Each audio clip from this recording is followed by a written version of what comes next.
네, 이어서 버추얼라이제이션 관점으로 익셉션 벡터 테이블의 내용을 분석을 하도록 하겠습니다. 자, 암브이레이드 아키텍처에서 정의된 익셉션 벡터 테이블을 먼저 볼게요. 자, 익셉션 벡터 테이블은 이렇게 생겼죠? 보시는 바와 같이 암브이레이드 아키텍처에서 정의된 익셉션 벡터 테이블은 이와 같이 익셉션이 발생한 익셉션 레벨을 기준으로 정의가 되어 있습니다. 보시는 바와 같이 current exception 레벨이 이렇게 있고요. 여기 보시는 바와 같이 lower exception 레벨이 있습니다. 근데 제가 암브이레이드 아키텍처의 exception 섹션 강의에서 제가 설명드렸다시피 이 exception 벡터 테이블은 다양한 exception 핸들러를 다 포괄적으로 설명하는 내용이기 때문에 이 내용을 바로 파악하기 어렵다라고 설명드렸어요. 그러면 좀 구체적으로 이 exception 벡터 테이블과 관련된 전체적인 구조에 대해서 먼저 소개를 드리겠습니다. 자, 버추얼라이즈의 관점으로 본 익셉션 벡터 테이블의 전체 구조예요. 자, 먼저 왼쪽을 보시면 익셉션 레벨이 있고요. 익셉션 레벨 0, 익셉션 레벨 1, 익셉션 레벨 2가 있죠. 오른쪽에 보시면 게스트 OS 1, 게스트 OS 2가 보이는데요. 이 가상화 시스템에서는 이와 같은 멀티 OS를 게스트 OS 혹은 버추얼 머신이라고 부르죠. 자, 근데 각각 게스트 OS 내부에 보시는 바와 같이 익셉션 레벨 1에 해당되는 익셉션 벡터 테이블이 각각 존재해요. 자, 근데 버추얼라이제이션 관점으로 본 익셉션 벡터 테이블은 이 기준으로 볼 필요가 있습니다. 그러니까 여기 VBAR EL2가 보이죠? VBAR EL2는 exception level 2, exception level 2 기준으로 본 그 exception 벡터 엔트리 주소에 해당이 되고요. 요 기준으로 봤을 때 current exception level은 EL2가 되고요. lower exception level, 더 낮은 exception level은 EL1이 됩니다. 자, 더 lower exception level이기 때문에 EL0도 될 수 있지 않는가라는 의문이 생길 수가 있는데요. 이 exception level 0에서 HVC 명령어를 실행하면 익셉션 레벨 2로 진입을 할 수 없도록 설계했기 때문에 EL2, 그러니까 current exception 레벨이 EL2인 경우에는 lower exception 레벨은 EL1이다 라고 보시면 됩니다. 자, 이와 같이 가상화 관점으로 익셉션 벡터 테이블의 구조도를 설명드렸는데요. 이 내용을 여러분이 들으시면 한 가지 의문이 생길 수가 있어요. 아니, 왜 가상화 관점으로 익셉션 벡터 테이블을 암브이레이드 아키텍처 기준으로만 설명을 하는지에 대한 의문이 생길 수가 있는데요. 사실 대부분 버추얼라이제이션 관련된 기능에 사용이 되는 아키텍처가 암브이레이드 아키텍처이고요. 암브이7 아키텍처에서는 사실상 이 버추얼라이제이션 피처가 기능이 거의 사용이 되고 있지 않습니다. 그렇기 때문에 업계에서 가장 많이 적용이 되고 있는 그 암브이레이드 아키텍처 플러스 버추얼라이제이션 기능을 함께 설명을 드리는 게 훨씬 더 효율적이기 때문에 암브이레이드 아키텍처 관점으로 익셉션 벡터 테이블과 그리고 익셉션 핸들러 루팅에 대해서 설명을 이어갈 예정입니다. 자, 이번에는 current exception 레벨을 해석을 해 볼게요. 자, VBAR 같은 경우는 exception 벡터 엔트리 주소라고 했는데요. 여기 보시는 VBAR EL2, 이 전미사의 EL2가 보이죠? 이 기준으로 보면은 current exception 레벨을 EL2로 잡으시면 됩니다. 자, 이 기준으로 current exception 레벨의 기준을 세우신 다음에 exception 벡터 테이블을 보시면 좀 더 명확하게 이 내용이 이해가 가실 겁니다.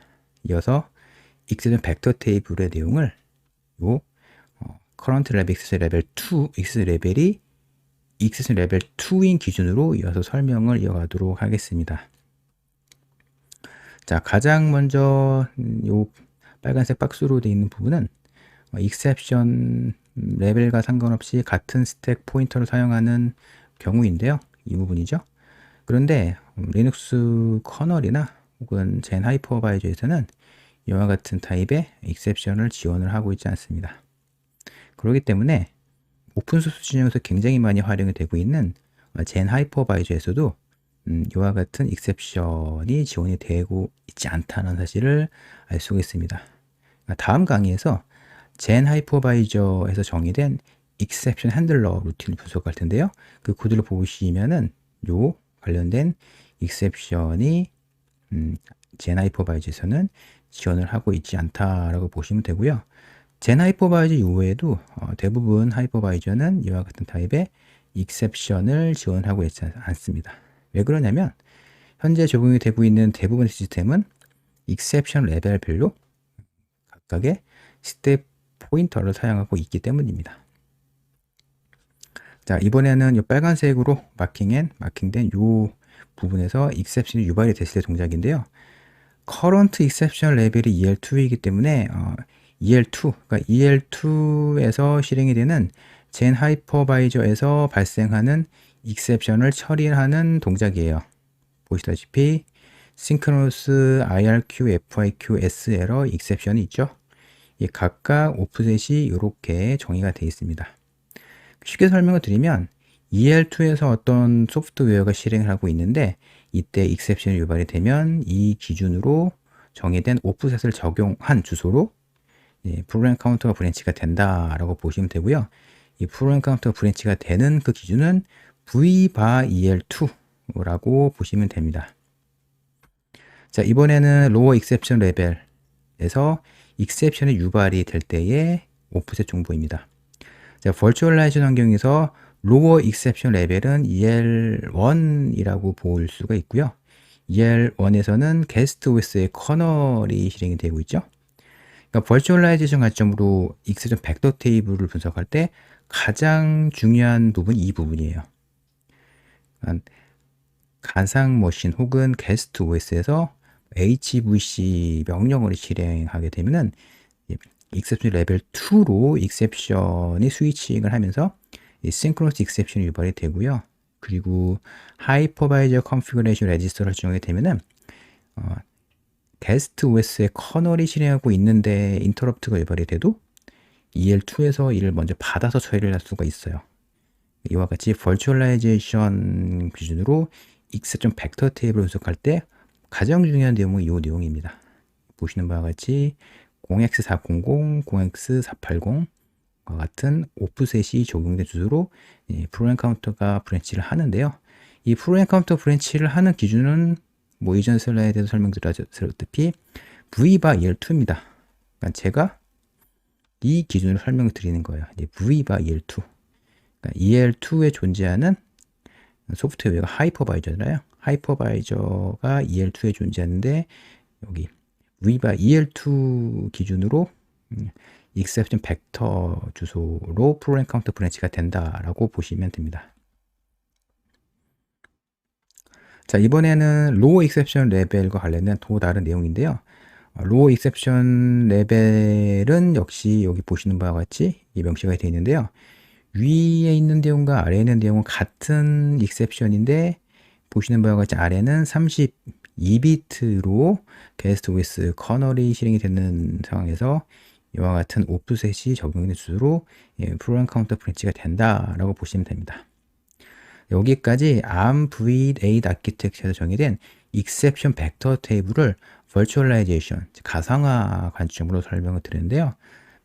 이어지는 강의에서는 이 기준으로 가상화 시스템에서 굉장히 많이 적용이 되고 있는 젠 하이퍼바이저의 익셉션 핸들 루틴을 분석하면서 요 익셉션 벡터 테이블이 구현이 된 세부 동작 방식과 같이 설명을 드릴 예정입니다.